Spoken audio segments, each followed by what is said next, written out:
What's up everybody? JP is back pour un autre review et j'ai devant moi la toute nouvelle Envy Tour Pearl de Hammer.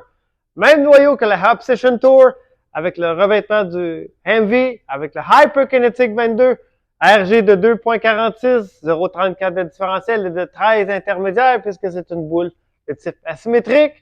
Donc j'ai bien hâte de vous la lancer devant moi, derrière moi sur l'allée. Donc, si vous n'êtes pas abonné à ma chaîne YouTube, vous pouvez toujours le faire en tapant mon nom en lettres minuscules afin de vous y abonner. Maintenant, sans plus tarder, c'est l'heure de vous démontrer ce que la Envy Tour est très exactement. Donc, place à la Envy Tour Pearl. Donc, la version Pearl de la Envy Tour, qui est solide, la noire. Même noyau que la Obsession Tour. Le même revêtement que la Envy avec le Hyperkinetic 22 dessus. RG de 2.46, 34 de différentiel. Un intermédiaire de 13. Donc, sont finis 500 000 et un 1500 avec un Royal Compound dessus. Le layout, c'est 40 degrés de mass bias par 4 pouces de mon point d'axe, de distance de mon dot ici, et l'angle de finition de 20 degrés qui est l'angle VAL. Donc, la pine est au-dessus des doigts. Donc, je vais jouer un peu plus à l'extérieur, un peu plus parallèle pour commencer. On va voir comment est-ce que la boule répond de cet endroit.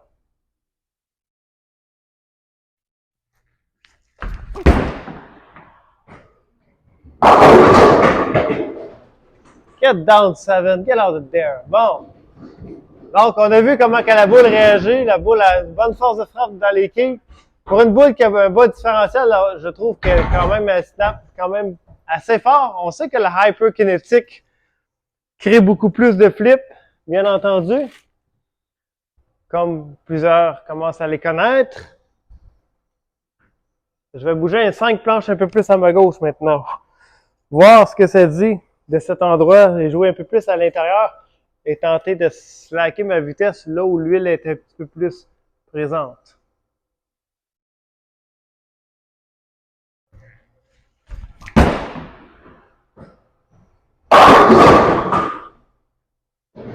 Définitivement, vous avez vu la continuité de la balle.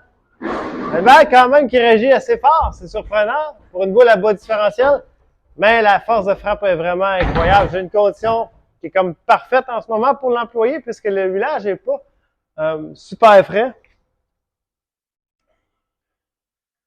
Donc, je vais bouger un autre 5 planches un peu plus à ma gauche et tenter de swinger un peu plus légèrement vers l'extérieur. Il faut faire attention quand même puisque c'est une boule à bas différentiel, mais on va voir pareil ce que ça dit.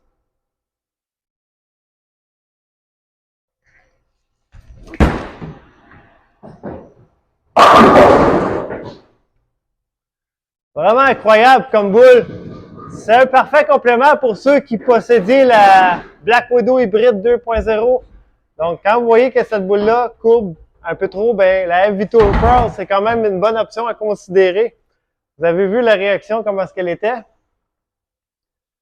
Donc, c'est quand même pas pire, intéressant même pour une boule à bas différentiel. Qu'est-ce que ça fait?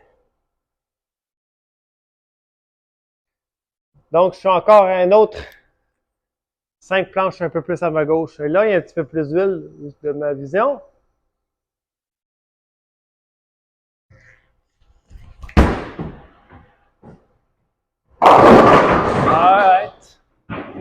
Alright. Ça, c'était un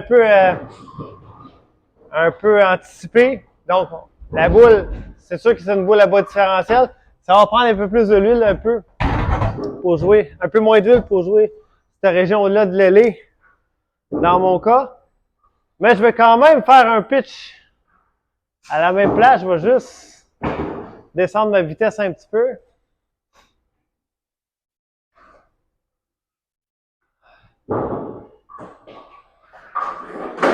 OK.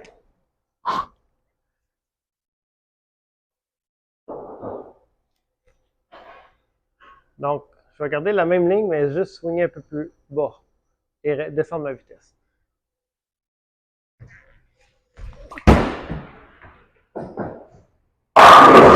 Et voilà. Donc, ceci était le review de ma Envy Tour Pearl. Donc, j'ai baissé ma vitesse dans la dernière zone, le plus à gauche que j'étais pour jouer. Donc, vous avez vu la réaction, elle était tout simplement parfaite. Si vous avez des questions au sujet des grands produits de la grande famille Brunswick, n'hésitez pas à commenter le lien en dessous de mon vidéo.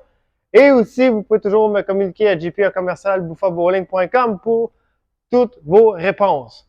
Je vous souhaite à la cuillère. À la prochaine pour un prochain vidéo et un prochain review.